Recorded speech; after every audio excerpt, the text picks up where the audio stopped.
It was raining that evening, the kind of rain that makes the world look lonely. Ryan had left work early, thinking he'd surprise his wife, Emma, with her favorite takeout and a movie night. He hadn't done that in a while. They'd both been busy, distant, tired. He thought maybe a quiet night together would help them feel like them again.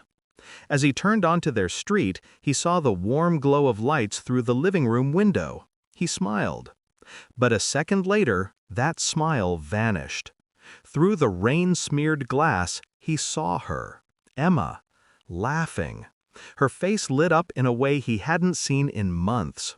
And sitting across from her was another man. Ryan froze.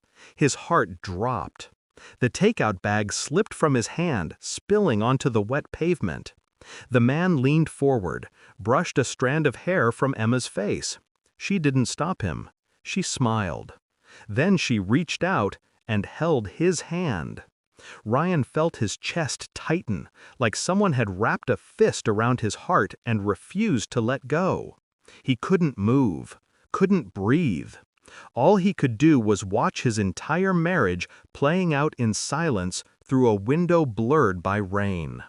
He backed away slowly, his shoes splashing in the puddles, his eyes never leaving that window.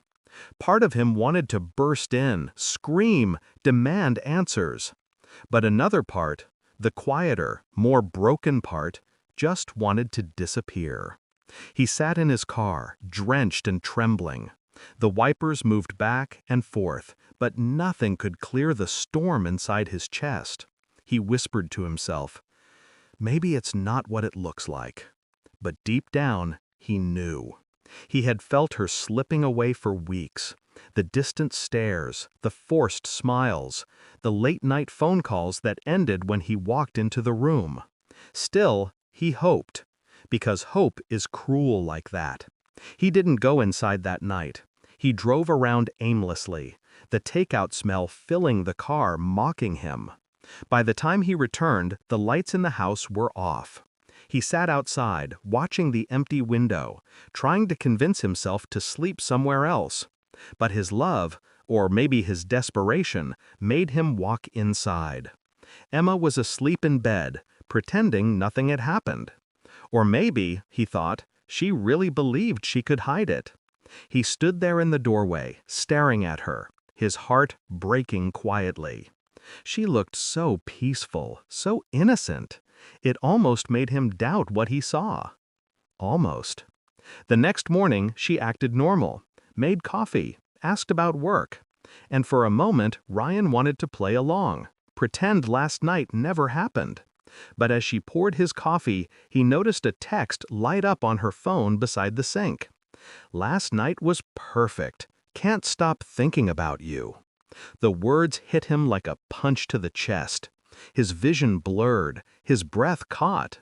"Who's that?" he asked quietly. She froze. Slowly turned around, her face pale.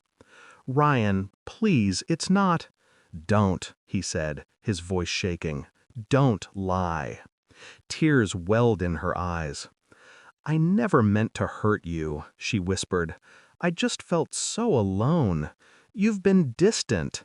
And Ryan slammed his hand against the counter, his voice trembling with pain. "Don't you dare blame me for this." The sound echoed through the kitchen, sharp and final.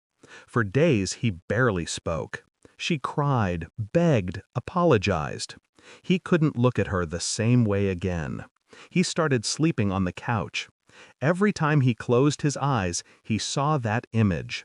Through the window, her laughing with someone else, her hand in his.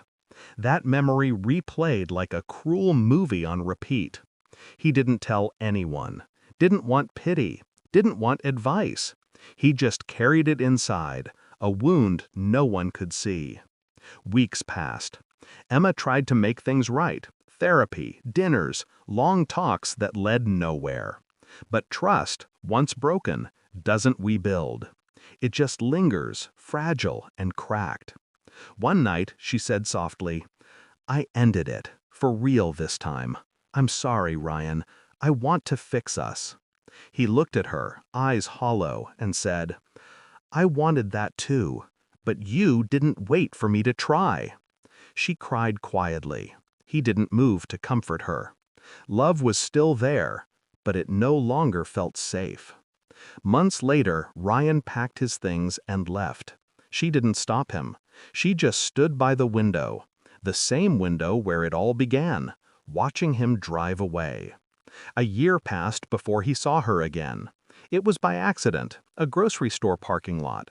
She looked different, tired, regretful. When their eyes met, she smiled faintly and said, "You look happier." He nodded, "I am." Then she whispered, barely loud enough to hear, "I'm glad, even if it's without me." He walked away, the words echoing in his mind. And for the first time, he didn't feel anger, just sadness for what could have been. That night, as he sat in his new apartment, the rain started again. He looked out the window, watching it blur the world outside. And he thought about that moment, the one that broke him, but also set him free. Because sometimes the hardest truth is this: the person who once made your heart feel alive can also be the one who teaches it how to survive alone.